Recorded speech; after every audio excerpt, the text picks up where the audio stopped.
Textile বিশ্ববিদ্যালয়ের পূর্বের আমাদের কলেজ ছিল college of textile engineering technology.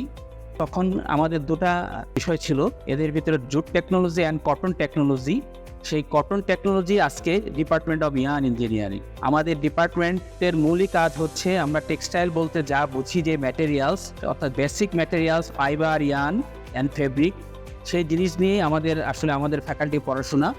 এবং সেই ফ্যাকাল্টির মূল যে আরেকটা অংশ যেটা ম্যাটেরিয়ালস, অর্থাৎ টেক্সটাইল ম্যাটেরিয়াল, যে বেসিক যে ম্যাটেরিয়ালস, ফাইবার, ইয়ার্ন, সেটাই হচ্ছে আমাদের টেক্সটাইল ইঞ্জিনিয়ারিং বিভাগের বিষয়বস্তু। এবং আমাদের এই বিভাগে অধ্যয়নের হায়ার স্টাডির যথেষ্ট সুযোগ আছে, যেহেতু আমরা ম্যাটেরিয়ালস নিয়ে কাজ করি, যেহেতু এখন উন্নত বিশ্বে ম্যাটেরিয়ালস নিয়ে কাজ করে সবাই, সেহেতু কেউ যদি হায়ার স্টাডিতে ম্যাটেরিয়ালস নিয়ে কাজ করতে চায়, সেক্ষেত্রে আমার মনে হয় ইয়ার্ন ইঞ্জিনিয়ারিং বিভাগ তাদের জন্য দৃষ্টান্ত স্থাপন করবে। এবং আমাদের বিভাগে আমরা অত্যন্ত ভাগ্যবান, যেন আমাদের বিভাগে বর্তমানে 5 জনের বেশি পিএইচডি ডিগ্রিধারী শিক্ষক রয়েছে, যারা বিভিন্ন দেশ থেকে পিএইচডি ডিগ্রি অর্জন করেছে। এবং আমাদের বিভাগে আরও 5 জন শিক্ষক ইউএসএ, ইংল্যান্ড, অস্ট্রেলিয়া, বিভিন্ন দেশে পিএইচডিতে অধ্যয়নরত। আগামী 2 থেকে 3 বছরের ভিতরে তারা আমাদের বিশ্ববিদ্যালয়ে যোগ দিবে ইনশাআল্লাহ। এবং আমাদের সেক্টরে আমাদের ছাত্ররা যেখানে কাজ করবে, অর্থাৎ তাদের জব সেক্টর হচ্ছে স্পিনিং মিল। বর্তমানে আমাদের দেশে 500-র অধিক স্পিনিং মিল আছে। এবং সেই স্পিনিং মিলগুলোতে আমাদের যে ইয়ার্ন তৈরি হয়, সেই ইয়ার্নের ক্যাপাসিটি আমরা যদি ধরি, আমাদের 2 ধরনের জায়গায় নিট ওয়্যার ইন্ডাস্ট্রি আছে এবং ওভেন ইন্ডাস্ট্রি আছে। নিটের ক্ষেত্রে আমরা 85% আমাদের যে লোকাল স্পিনিং মিলগুলো আছে তাদের ইয়ার্ন দিয়ে 85% মিলকে কাভার করতে পারে। এবং ওভেন ইন্ডাস্ট্রির ক্ষেত্রে আমরা সেক্ষেত্রে মাত্র 40% ফ্যাক্টরি কাভার করতে পারি। অর্থাৎ সেক্ষেত্রে স্পিনিং মিলগুলোকে আরও এক্সপান্ড হওয়ার, যেহেতু huge supply, local industry, local মার্কেটকে প্রোডাক্টও অনেক বেশি সাপ্লাই দিতে হবে, সেক্ষেত্রে স্পিনিং মিলগুলো ডে বাই ডে এক্সপান্ড হচ্ছে। আমরা যদি ধরি প্যান্ডেমিকের সময় 2021 সালে দেশে নতুন 26টা স্পিনিং মিল হয়েছে এবং সেখানে ইনভেস্টের পরিমাণ প্রায় 5,970 কোটি টাকা। সো হিউজ ইনভেস্টমেন্ট করতেছে আমাদের এন্টারপ্রেনাররা স্পিনিং মিলগুলোতে। অর্থাৎ আমাদের ওভেন এবং নিটকে লিড টাইম কমানোর জন্য আমরা লাস্ট ফিস্ক্যাল ইয়ারে আমরা $0.01 বিলিয়ন ইয়ার্ন ইন্ডিয়া এবং চায়না থেকে ইম্পোর্ট করেছি। তো সেক্ষেত্রে দেখা যাচ্ছে যে 20 দিনের বেশি সময় লেগে যায় সেই ইয়ার্নটা আসছে। ব্যাকওয়ার্ড লিঙ্কেজকে কাভার করার জন্য আমাদের এন্টারপ্রেনার যারা আছে তারা স্পিনিং মিলগুলোর উপরে ফোকাস করতেছে এবং ডে বাই ডে স্পিনিং মিলগুলো এক্সপান্ড হচ্ছে। এবং আমাদের স্পিনিং মিলের জব সেক্টরে আমাদের ছেলেদের নতুন নতুন দুয়ার উন্মোচন হচ্ছে। প্যারালালি আমরা যদি দেখি যে আমাদের দেশে যে স্পিনিং মিলগুলো আছে, আমরা কটন প্রোডাক্ট তৈরি করি 80% এবং 20% আমরা কটন প্লাস আর্টিফিশিয়াল অর্থাৎ ব্লেন্ডেড ইয়ার্ন তৈরি করি। But in the case of scenario, world scenario যদি আমরা দেখি, সেক্ষেত্রে ওয়ার্ল্ডের কিন্তু 70% ম্যানমেড ফাইবার তৈরি হয়ে যাচ্ছে। সেক্ষেত্রে আমাদের দেশে এখনও ম্যানমেড ফাইবারের স্কোপ তৈরি হয়নি। এটা ডে বাই ডে এখানে নতুন নতুন স্কোপ তৈরি হবে এবং সেই সেক্টরটা আসলে স্পিনিং সেক্টর হবে। এবং আমাদের দেশের প্রোডাক্টগুলোও ম্যানমেডের উপরে ডিপেন্ডেন্সি বেড়ে যাবে, কারণ যেহেতু ওয়ার্ল্ড ওয়াইড গার্মেন্টের যে ডিমান্ড হচ্ছে সেটা হচ্ছে ম্যানমেড ফাইবারের উপরে। ম্যানমেডের যে অ্যাপারেলগুলো আছে সেই অ্যাপারেলগুলোর ডিমান্ড তৈরি হচ্ছে। তো সেই অ্যাপারেলের ডিমান্ড ফুলফিল করতে হলে আমাদের দেশেও ম্যানমেডের ইন্ডাস্ট্রি এক্সপান্ড হবে, সেখানে ম্যানমেডের ইন্ডাস্ট্রি নতুন নতুন এন্টারপ্রেনাররা আসবে, সেক্ষেত্রে আমাদের ছেলেদের জব স্কোপ বেড়ে যাবে। এই ডিপার্টমেন্টের কাজ হলো ফাইবার এবং ইয়ার্ন নিয়ে। ফাইবার এবং ইয়ার্ন রিলেটেড কাজগুলো দেশের বাইরে ব্যাপক হচ্ছে। আসলে রিসার্চের এখন বলা যায় যে 2টা উইং হয়ে গেছে। তার মধ্যে একটা উইং হলো সাস্টেইনেবিলিটি, সাস্টেইনেবল প্রসেস ডেভেলপমেন্ট এবং সাস্টেইনেবল প্রোডাক্ট ডেভেলপমেন্টে এখন প্রচুর পরিমাণে ফান্ড আছে। পশ্চিমা দেশগুলোতে যদি ইউএসের কথা বলি, ইউকের কথা বলি, ইউরোপ বা অস্ট্রেলিয়ার কথা বলি, তো প্রচুর ফান্ড এখন সাস্টেইনেবল প্রোডাক্ট ডেভেলপমেন্টে আছে। ন্যাচারাল ফাইবার কম্পোজিট বা থার্মালি কন্ডাক্টিভ ন্যাচারাল ফাইবার, কিংবা বলা যায় ন্যাচারাল ফাইবার অ্যাডজর্বেন্ট এর বাইরেও আরেকটা উইং যদি বলি যে নর্মাল অ্যাডভান্সমেন্ট, হ্যাঁ, অথবা উভয়ের কম্বিনেশনে ইলেকট্রনিক ওয়্যারেবল টেক্সটাইল প্রচুর বিনিয়োগ আছে, সেখানে যারা সহজে এদিকে ফান্ড পেতে পারে। নন ওভেনে অনেক রিসার্চ হচ্ছে। এরপর হচ্ছে হাইড্রোজেল, হ্যাঁ, অ্যাডভান্স মেটেরিয়াল কিংবা প্রোটেক্টিভ টেক্সটাইলেও প্রচুর গবেষণা হচ্ছে। বাংলাদেশে টেক্সটাইল সেক্টর মূলত ক্যাজুয়াল টেক্সটাইল তৈরি করে। তো ক্যাজুয়াল টেক্সটাইলের জন্য হিউজ অ্যামাউন্টের ইয়ার্ন লাগে। ইয়ার্নের চাহিদা মেটাচ্ছে বাংলাদেশের প্রায় 500 স্পিনিং মিল। তো এই স্পিনিং মিলের বেশিরভাগই এই ইয়ার্ন ইঞ্জিনিয়াররা লিড দিচ্ছেন। তারা প্রসেস কন্ট্রোল, কোয়ালিটি কন্ট্রোল উভয়টাই তারা দেখছেন। তারা আমাদের ব্যাকওয়ার্ড লিঙ্কেজ যেমন ঠিক থাকছে, একইভাবে সাপ্লাই চেইন মেনটেন হচ্ছে। বিদেশের প্রতি আমাদের নির্ভরশীলতা কমছে। কিছু ইন্ডাস্ট্রিতে আমাদের ইয়ান ইঞ্জিনিয়াররা তারা নতুন কিছু প্রোডাক্ট, কিছু ফ্যান্সি ইয়ান ডেভেলপের চেষ্টা করছেন। এই চেষ্টাটা ব্যাপক পরিসরে হচ্ছে না, কিন্তু হচ্ছে। তো যদি আমরা এখানে সাকসেসফুল হতে পারি, যদি ইন্ডাস্ট্রি এবং ইউনিভার্সিটির এখানে কোনো কোলাবোরেশন হয়, যদি বাংলাদেশ সরকারের এক্ষেত্রে আর্থিকভাবে যদি সুনজর থাকে, তাহলে বাংলাদেশের যে প্রচুর পরিমাণে চায়না এবং ইন্ডিয়া থেকে ফ্যান্সি ইয়ান আমদানি হয়, তো এই আমদানিটা কমতে পারে।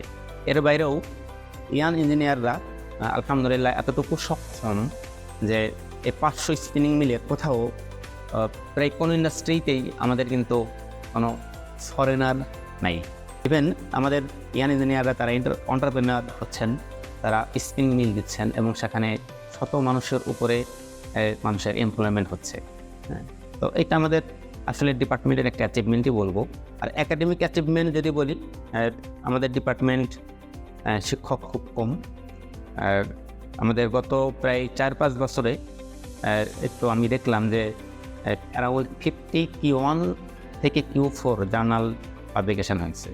আমাদের ডিপার্টমেন্ট থেকে যে সমস্ত শিক্ষকরা বাইরে পিএইচডির জন্য গিয়েছিলেন, তারা সবাই ফিরে আসছেন। হ্যাঁ, এবং ডিপার্টমেন্টে মাস্টার্স রেগুলারাইজ হয়েছে, ডিপার্টমেন্টে পিএইচডি চালু হয়েছে এবং প্রতিটা শিক্ষকেরই, সব শিক্ষকের কোনো না কোনো রিসার্চ প্রজেক্ট আছে। সো আমরা আশা করি এইটার একটা ভালো আউটকাম অচিরেই পাবো। ইয়ার্ন ইঞ্জিনিয়ারিং বিভাগ বাংলাদেশ টেক্সটাইল বিশ্ববিদ্যালয়ের ফ্যাকাল্টি অফ টেক্সটাইল ইঞ্জিনিয়ারিংয়ের একটি গুরুত্বপূর্ণ বিভাগ। তো আমাদের যে প্রোগ্রাম অফার করে থাকি, এখানে আসলে টেক্সটাইলের একদম র ম্যাটেরিয়াল থেকে শুরু করে ফাইনাল প্রোডাক্ট পর্যন্ত সবগুলো ল্যাবই আমাদের প্রোগ্রামে অফার করা থাকে।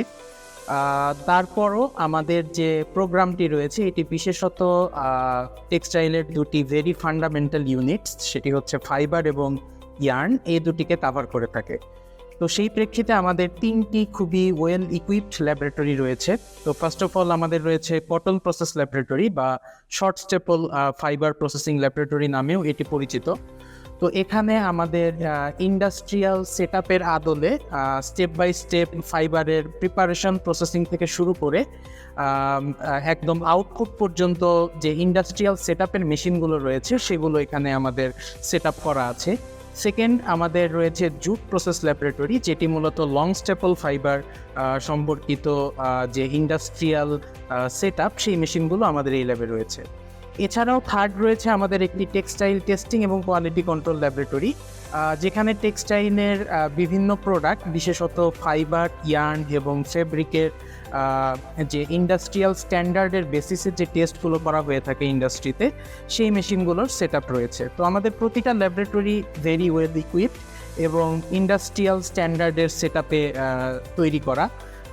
এবং আমাদের ট্রেডিশনাল যে সেটআপ রয়েছে মেশিনগুলোর, তার পাশাপাশি অ্যাডভান্স স্পিনিং মেশিনগুলো আমাদের ল্যাবরেটরিতে রয়েছে।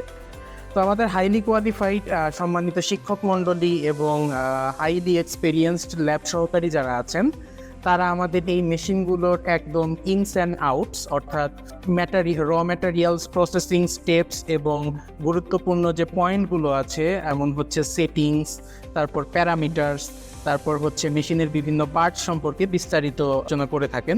আমাদের ল্যাবরেটরি সেটআপ ট্রেডিশনাল সেটআপের পাশাপাশি আমরা চেষ্টা করছি রিসার্চ ফ্রেন্ডলি একটি ল্যাব এনভায়রনমেন্ট তৈরি করার, এবং সেই আলোকে আমরা কিছু কাটিং এজ মডার্ন টেকনোলজি যে টেক্সটাইল রিসার্চ ফিল্ডে রয়েছে, সেই মেশিনগুলো আনার চেষ্টা করছি। ফর এক্সাম্পল অতি সম্প্রতি আমরা আমাদের টেক্সটাইল টেস্টিং ল্যাবে ইলেকট্রোস্পিনিং মেশিনটি স্থাপন করেছি, যেটি মূলত ন্যানো ফাইবার প্রিপারেশন এবং এগুলার প্রয়োগ নিয়ে কাজ করে থাকে। এছাড়াও আরও কিছু important modern research friendly machineries যেমন সেন্ট্রিফিউজ বা ইলেকট্রনিক ম্যাগনেটিক স্টিয়ারার, এই মেশিনগুলো আমরা আমাদের ল্যাবে স্থাপন করেছি। তো এর পাশাপাশি আমরা প্রতিনিয়ত মার্কেট অ্যানালাইসিস করছি এবং আপডেটেড থাকার চেষ্টা করছি নিজেরা, যে নতুন কী টেকনোলজি আসলো বা নতুন কী টেকনোলজি সেট আপ হবে। তো সেই প্রেক্ষিতে আমরা আরও কিছু নতুন মেশিন আনার পরিকল্পনা করছি আমাদের টেক্সটাইল টেস্টিং ল্যাবে, এবং অন্যান্য যে স্পিনিংয়ের যে মডার্ন মেশিনারিগুলো আছে সেগুলো আমরা প্রতিনিয়ত বাজারে দেখছি। আমরা আসলে বেশ কিছু মেশিনারি অলরেডি প্রক্রিয়াধীন আছে আমাদের ল্যাবে আসার জন্য। তো সেগুলো সেট আপ করলে আমরা আশা করি যে আমরা একটি ভালো মানের এবং মডার্ন একটি ল্যাব, আমাদের যে ল্যাবগুলো এক্সিস্টিং অবস্থা আছে তার থেকে আরও বেশি মডার্নাইজ করতে পারবো এবং আধুনিক বিশ্বের সাথে তাল মিলিয়ে আমাদের রিসার্চের যে পরিধি সেটি বাড়াতে পারবো।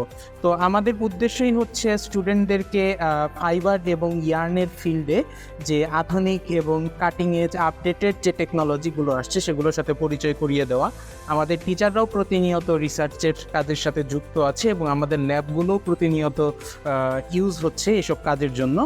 তো আমরা আশা করছি যে আমরা আরও বেশি প্র্যাকটিক্যাল নলেজ এবং আরও বেশি মডার্ন ইকুইপমেন্টের সাথে পরিচয় করিয়ে দেওয়ার জন্য স্টুডেন্টদের একটি ভালো ল্যাব এনভায়রনমেন্ট তৈরি করতে পারবো। ইন্ডাস্ট্রিতে যদি আমরা বলি যে ইন্ডাস্ট্রির সাথে আমাদের বর্তমানে যে ডিপার্টমেন্টগত পড়াশোনার কী ধরনের মিল আছে, তাহলে বলা যায় যে থিওরিটিক্যাল যে নলেজটা আমরা ডিপার্টমেন্টে বিভিন্ন সাবজেক্ট থেকে পাই, রিয়েল লাইফের প্র্যাকটিক্যালে ওই কাজগুলোই আমরা ইন্ডাস্ট্রিতে যেয়ে দেখতে পারি। এখন যদি আমি বলি ইয়ার্ন ইঞ্জিনিয়ারিং ডিপার্টমেন্টের বিভিন্ন সাবজেক্ট সম্পর্কে, তাহলে ইন্ডাস্ট্রিটা যদি হয় শর্ট স্টেপল স্পিনিং অর্থাৎ কটনের প্রোডাকশনে, তাহলে SSS1 এবং SSS2 এর সাবজেক্টগুলোর সাথে অনেকটাই মিল পাবেন।